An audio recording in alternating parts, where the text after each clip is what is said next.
Baik, Assalamualaikum warahmatullahi wabarakatuh. Perkenalkan, nama saya Mulyadi SKM MKes. Saya adalah dosen di program studi PSKM STK Bina Usada, dan saya adalah dosen pengampu mata kuliah dasar promosi kesehatan, yang kemudian yang kedua pengampu mata kuliah dinamika kelompok, komunikasi kesehatan dan penjaminan mutu. Untuk mata kuliah dasar promosi kesehatan saya mengajar 2 SKS, kemudian dinamika kelompok 2 SKS, kemudian penjaminan mutu 2 SKS, dan komunikasi kesehatan 2 SKS. Demikianlah perkenalan dari saya. Akhirnya saya ucapkan wabillahi taufiq hidayah. Wassalamualaikum warahmatullahi wabarakatuh. Assalamualaikum warahmatullahi wabarakatuh. Waalaikumsalam warahmatullahi wabarakatuh. Perkenalkan, nama saya Bapak Mulyadi SKM MKes, pengampu mata kuliah penjaminan mutu. Kemudian Bapak ingin memperkenalkan divisi mata kuliah tersebut, yaitu ada Pak Mulyadi, yaitu saya sendiri, kemudian sebagai anggota divisinya Ibu Dewi saya SKM MKes. Ya. Saya selaku pengampu mata kuliah penjaminan mutu ini, ya, sebelum saya memasukkan ke materi, maka saya akan ada beberapa hal yang akan saya sampaikan kepada mahasiswa. Ya, pertama mengenai program pembelajaran ataupun RPS. Nanti RPS itu nanti saya akan bagikan ke mahasiswa serta hasil-hasilnya. Ya. Kemudian saya akan memberitahukan pula, ya, bahwa pertemuan pertama itu sampai dengan pertemuan itu yang akan memberikan materi adalah Bapak sendiri. Ya, bagi UTS, ya, setelah UTS nanti Ibu Dewi saya yang mengajar. Ya. Kemudian ada etika dalam mengikuti kuliah ini. Pertama, saya ingin mengimbau satu kedisiplinan. Mahasiswa harus disiplin waktu ketika masuk kelas. Ya, jadi tidak boleh ada mahasiswa yang tidak on time. Tidak boleh ada mahasiswa yang tidak on time. Artinya kenapa? Kemudian setelah dianalisa, maka kita melakukan pengawasan, supervisi, kemudian evaluasi, kemudian kita harus tes fungsinya, ya, kemudian compatibility testing, usability testing, dan adanya performance testing. Ya, adanya performance testing. Metode quality assurance. Nah, ini ada hal-hal yang perlu kita ketahui bahwa, ya, metode quality assurance ini atau jaminan kualitas ini adalah sebuah proses yang sistematis, ya, untuk kita memastikan suatu produk atau layanan memenuhi persyaratan yang telah ditentukan. Ya. Sehingga metode ini nanti dia bersifat proaktif. Ya. Proaktif untuk mencegah terjadinya cacat pada suatu produk ataupun pelayanan. Ya.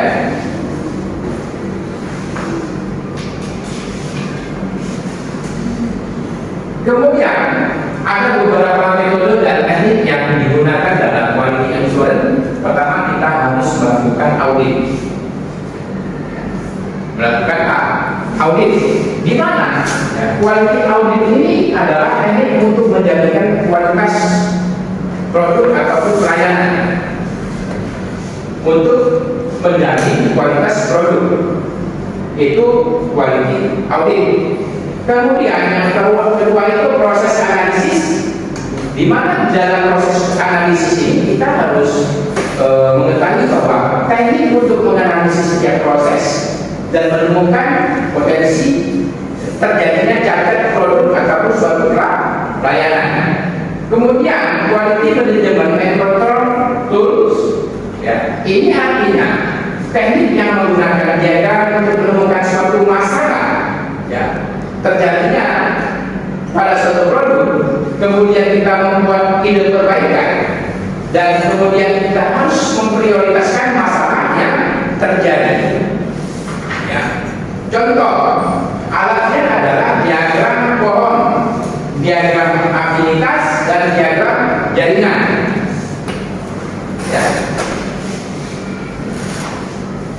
Kemudian apa sih tugas quality assurance itu? Ya. Pertama kita harus monitoring dan serangkaian uji untuk memastikan kualitas produk. Kemudian yang berikutnya melakukan pemeriksaan dokumen. Yang ketiga melakukan pengujian perangkat lunak.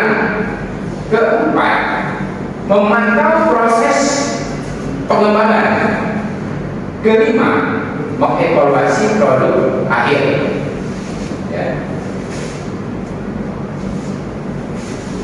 Quality assurance itu merupakan suatu pendekatan yang berbasis proses. Jadi quality assurance itu merupakan suatu pendekatan berbasis proses. Tujuan utamanya apa? Tujuan utamanya mencegah terjadinya kecacatan dalam suatu. Manfaat dari quality assurance pertama itu adalah menghasilkan produk yang berkualitas. Artinya apa? Betul-betul kita harus merencanakan ataupun memastikan produk yang berkualitas yang tinggi. Kemudian menghindari terjadinya pemborosan, kemudian meningkatkan efisiensi operasional, kemudian memberikan kepuasan kepada pelanggan. Itu yang paling penting. Kemudian mengurangi pekerjaan ulang, memotivasi tim dalam bekerja lebih baik, meningkatkan kepercayaan pelanggan.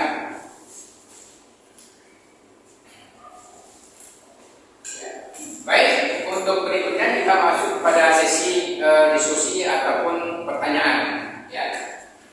Dari slide yang sudah saya angkat tadi,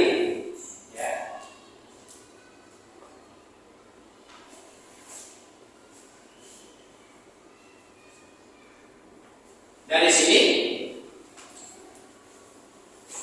kita melakukan suatu diskusi.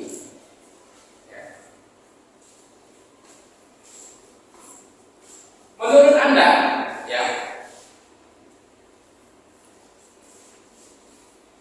bagaimana kita mempertahankan quality assurance? Menurut Anda, bagaimana kita mempertahankan quality assurance?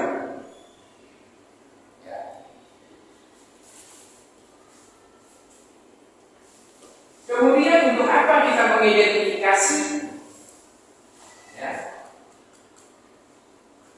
dan mencegah cacat ataupun tidak sesuai dalam quality assurance?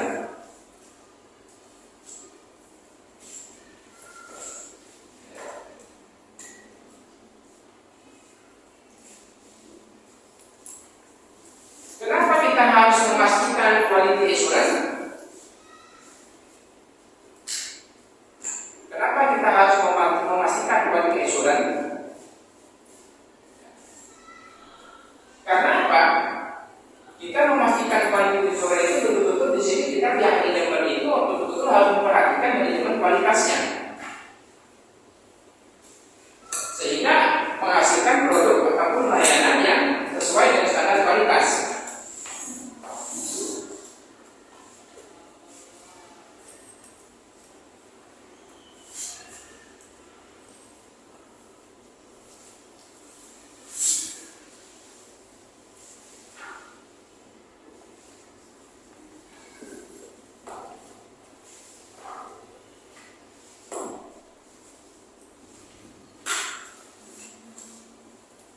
Perencanaan ini merupakan suatu hal yang sangat penting untuk dilakukan sebelum melakukan pekerjaan, karena di tahap perencanaan ini merupakan sesuatu hal yang harus kita lakukan dalam menentukan suatu target kualitas pelayanan.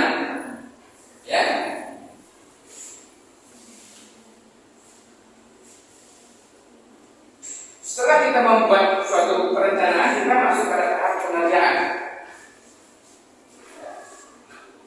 Tapi sebelum kita masuk dalam pengerjaan, maka kita harus melakukan cek. Apakah pekerjaan itu sudah lazim untuk dilakukan atau belum? Barulah kita masuk pada tahap pengerjaan. Yang terakhir itu evaluasi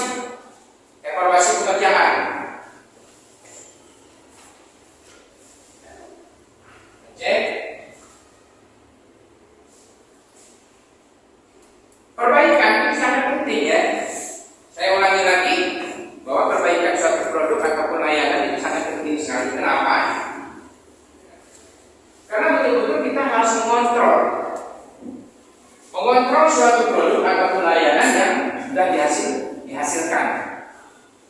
Ya.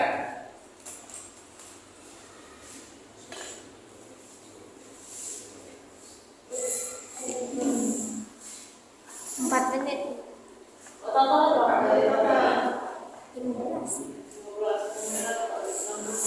Oke.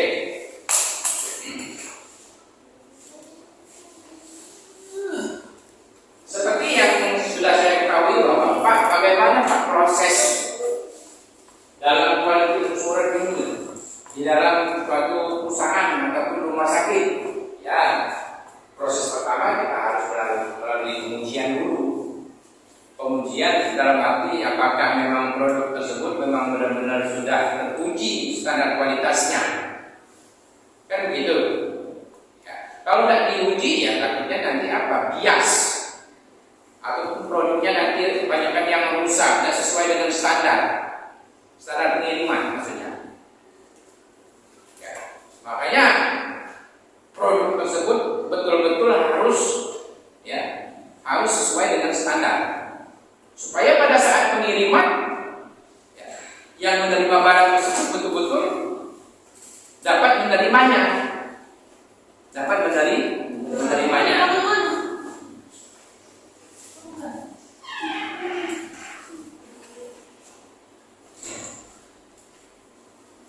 Kemudian dianalisa produk tersebut. Kemudian pengawasan ya, dan evaluasi hingga sampai adanya performance testing. Ya. Kenapa harus dianalisa?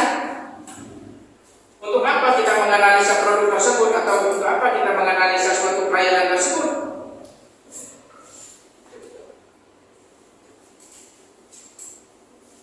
Untuk apa kita menganalisa suatu produk ataupun menganalisa suatu pelayanan?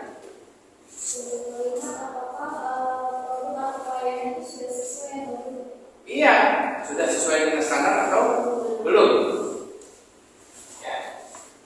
Kemudian untuk apa dilakukan pengawasan? Untuk apa kita melakukan pengawasan? Ada produk atau pelayanan yang kita agar produk atau pelayanan yang kita inginkan itu sesuai dengan standar yang akan kita tuju. Maksudnya itu sesuai dengan standar Sudah ditetapkan. sudah ditetapkan. Ya. Kemudian evaluasi, fungsi mengevaluasi itu apa?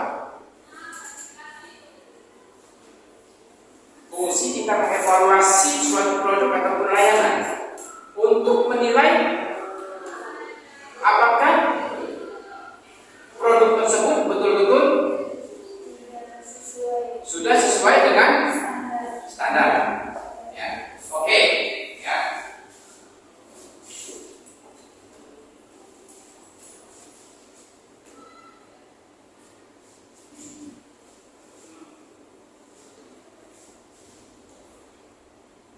Nah ini, ya.